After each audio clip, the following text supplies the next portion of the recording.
예, 여러분 반갑습니다. 와우, 친구들. 똘똘이 아저씨.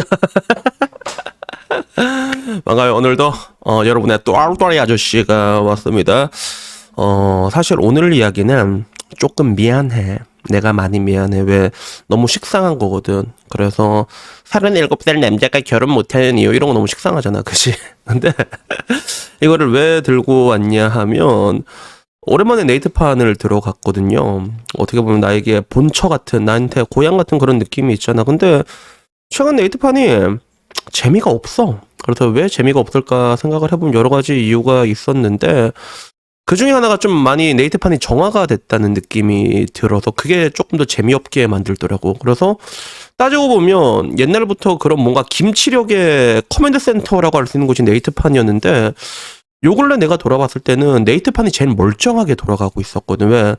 더 강한 그 강성 노조들이 생기다 보니까 약해졌단 말이야. 그래서 오히려 되게 클린해진 게 네이트판이었는데 오랜만에 들어가니까 다시 초심을 찾았더라고. 그래가지고 야 이거는 이제 이야기를 해도 되겠다 하는 생각이 들어가지고 오랜만에 네이트판 이야기를 들고 왔습니다. 그래서 제목 37살 남자가 결혼 못하는 이유로 올라왔는데, 사실 뭐 남자가 결혼을 못하는 이유는 뭐 다 알고 있잖아. 돈이 없으니까 그런 거야. 물론 지금 와서는 좀 뭔가 자발적 비혼이랑 비자발적 비혼과 그리고 현재의 그런 기형적인 대한민국의 결혼 제도 안에서 매트릭스를 깨고 탈출을 해놓은 사람들, 이렇게 거의 뭐 3파전이지 않을까? 그래서 가장 후발주자였던 이제 결혼이란 시스템의 불합리성에 대해 가지고 뭔가를 깨고 탈출을 하거나 아니면 그냥 fuck you 날리고 나처럼 고양이를 기르고 사는 사람들이 많아지고 있을 거라고 생각을 하는데, 근데 여기에 대해서 어떤 이야기가 올라왔냐면 그거야. 37살 남자가 소문날 정도로 효자래. 특히 엄마랑 유난히 각별하대. 뭐 일일이 다 적진 않겠지만 여자 불편할 정도로 각별하대. 그냥 평생 엄마가 영손인 사람의 외동아들의 어머니가 되게 기가 세대. 집안의 경제권과 주도권을 꽉 잡고 있대.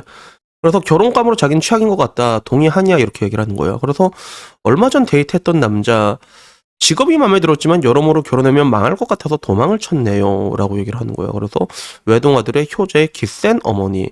사진만 봐도 주변에서 쉽지 않겠다 소리를 들 정도로 얼굴에 뭔가 좀 강해 보이는 느낌.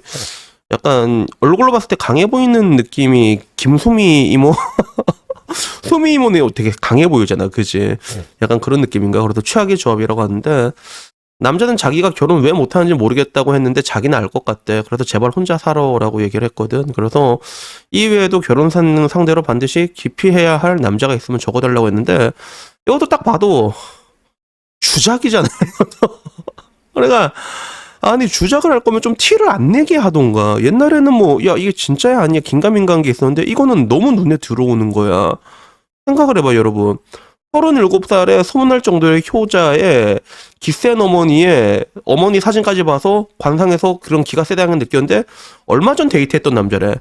야, 얼마 전에 데이트한 남자가 야 이거 우리 엄마 사진이다 이렇게 보여주느냐 그걸 보여주겠냐고. 안 보여줘 그거. 그리고 서로 이렇게 늦은 나이에 결혼하면요 자기 약점 꽁꽁 숨깁니다. 진짜 진짜 칼같이 숨겨. 여자 같은 경우도 만약에 이렇게 다리가 이쁜데 여기가 중부 내륙 지방이라고 하지, 거미형 인간이라고, 그러면 무조건 위는 박시하게 있고 다리는 최대한 짧게 있고 자기 약점 철저하게 감추고 장점을 철저하게 드러내는 것처럼, 야 남자도 37인데 난 우리 엄마가 인생의 넘버원이야 이렇게 얘기하는 사람, 그런 빡대가리가 많지는 않아.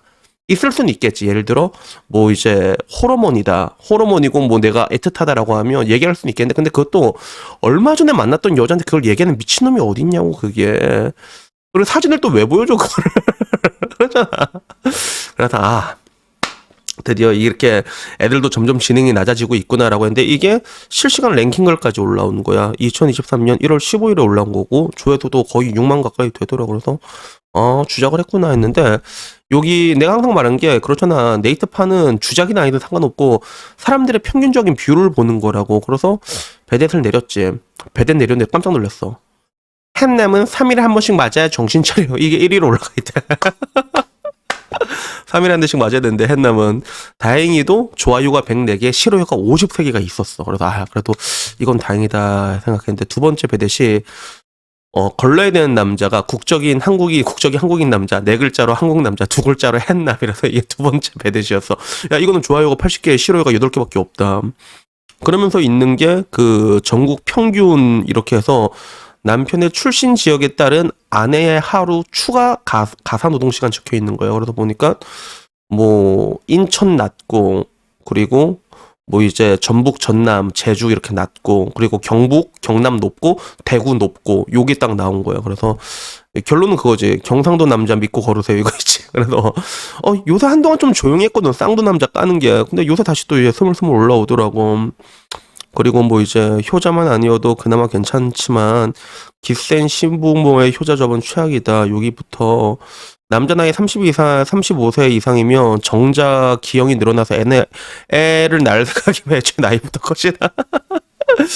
이 미러링이지, 그지? 미러링. 그래서 실제로 그 여성의 기억률, 그 대한민국이 지금 기억률이 굉장히 많이 올라가고 있거든. 되게 심각한 수준이야. 이건 내가 영상을 한번 찍을까 말까 하다가 이거는 약간 좀 그래. 이거는 여러분들 너무 안 좋아질 것 같아가지고. 근데 그 남자 35세랑 여자 35세를 두고 봤을 때 여자는 치명적이에요. 좀 많이 힘들어. 근데 남자 35세는 괜찮아. 그래서 여기에 대해서 내가 얘기할 때 항상 비유를 하는 게 35년 된 빵 공장이랑 35년 된 빵을 생각하면 돼. 그래서 여자의 난자는 이미 딱 보관이 돼 있거든, 처음부터. 그게 하나씩 뽕뽕뽕 나오는 거란 말이야. 그래서 실제로 여자는 35년 된 빵이라고 보면 되고, 남자는 35년 된 빵 공장인데, 빵 계속 새로 만들잖아. 남자는 계속 만들어내야 되잖아. 그러니까, 요거에 알았지? 요 정도로 이해하시면 되는데, 그 반대의 이야기를 지금 미러링이라고 하죠. 요걸 그대로 하고 있는 거. 그리고, 뭐, 게으른 남자. 요거는 좀 상식적인 대답이긴 하지. 근데, 이걸 보고 느낀 게, 야, 드디어 네이트판도 다시 원래대로 돌아왔구나. 최고다, 네이트판! 이래서, 뭔가, 초심을 찾았다고 해야 되나? 요 근래 뭔가 좀 많이 개몽되는 느낌이 있었는데, 다시금 돌아온 느낌이 들더라고. 그래서, 맞다. 한국은 이런 곳이었지. 그래서, 내가 항상 말하는 게 분위기라는 게 왜 중요하냐면, 그래, 언제 우리 오피스텔에 화재 경보기가 울린 적이 있거든요. 그래서 나중에 어떤 여자가 헐레벌떡 뛰쳐나간 걸 내가 봤어. 헐레벌떡 뛰쳐나가 한 손에 고양이 안고 그 와중에 한 손에 핸드폰을 꼭 쥐고 나. 그러니까 여자들은 핸드폰을 그렇게 꼭 쥐고 있어. 그럼 그걸로 다 어디를 접속을 하겠어. 다 어디 접속한 데가 있을 거 아니야. 사람들이 모인 데 갈 거 아니야. 근데 그런 데서 맨날 이런 걸 본다는 거야. 그러니까 사람이 멀쩡할 수가 없어. 그래서 지금 와서도 보면 DC도 어떻게 보면 진짜 다크니스 그 자체지. 근데 DC는 보면 그 와중에서도 계속 싸우고 있어. 공성전이 계속 일어나고 있거든. 남자들은 항상 뭐야 맞는 말에도 태클부터 걸잖아. 그래서 나도 맨날 밑에 보면 으벤이야 그래. 맨날 태클 걸어 애들이 진짜. 근데 여초는 이미 넘어가 버린 지 오래라 가지고 혼돈의 케어스다라는 그런 느낌이 드는데, 근데 한편으로는 그 지역별 내가 맞벌이 이유를 말해주고 싶은 게 왜 이걸 말하고 싶냐면, 아까 남편 출신 지역에 따른 아내의 추가 가사 노동 시간에 대해서 나왔잖아. 근데 실질적으로 대한민국에서 맞벌이 가구 비중이 가장 높은 데가 제주도, 전남, 전북이거든. 제주도가 61%가 나왔고 전남 57, 전북이 54%가 나왔는데, 되게 재밌지. 제일 높은 데야 대한민국에서. 근데도 OECD 딱 평균 수준이라는 거지, 그치? 일을 많이 안 합니다. 그리고 방금 전 말한 것처럼 가장 맞벌이 비율이 높은 데가 가사 노동 시간이 또 적게 나왔다는 거지. 그래서 항상 통계를 볼 때는 왜 이런 숫자가 나왔는지 내가 얘기해야 된다고 봐야 된다 생각했잖아. 그러니까 여자들이 항상 비혼 다짐할 때 뭐해? 그 여자는 암 걸려도 자기가 수발 들어야 된다. 자기가 셀프로 수발해야 된다. 막 이런 얘기 엄청 많이 하잖아, 사실. 근데 실제로 그렇게 할 수밖에 없거든. 남편은 돈을 벌어야 되니까. 반대로 남편이 암이 걸렸을 때는 와이프가 수발 들 수 있는 게, 와이프는 집에 있으니까. 우리 윗세대들은 더 일을 안 하잖아.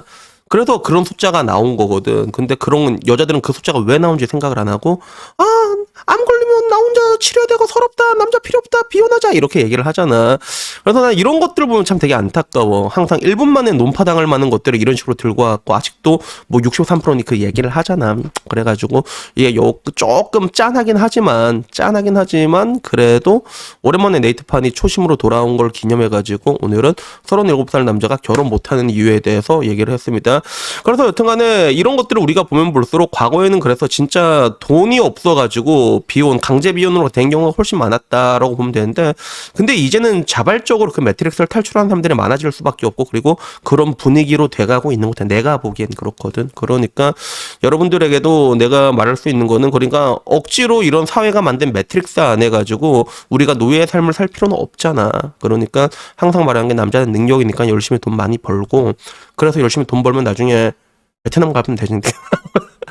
한 번 통수 맞더라도 베트남 여자는 이렇게 도망쳐도 이득이야. 도망쳐도 이득이야.